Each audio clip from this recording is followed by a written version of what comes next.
lagi. Ya. Dan teman-teman atau anak-anak sekalian bisa belajar dengan baik. Ya. Gunakanlah alat-alat ini sesuai kebutuhan. Ya. Semoga walaupun kita memberikannya tidak beberapa, tetapi insya Allah ini bisa digunakan. Apapun yang terjadi pada diri kita, pada keluarga kita, apakah itu musibah banjir, apapun itu, sekolah jangan pernah ditinggalkan. Sekolah jangan pernah putus.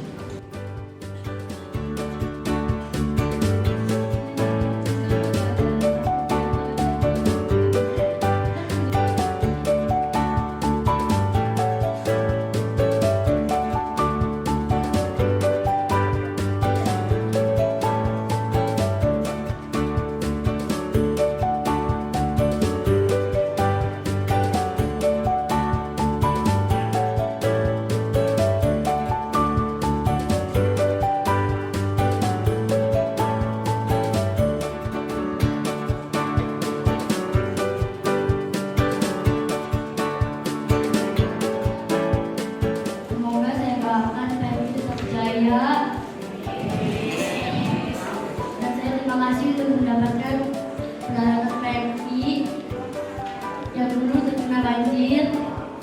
Saya banyak-banyak terima kasih di PMI.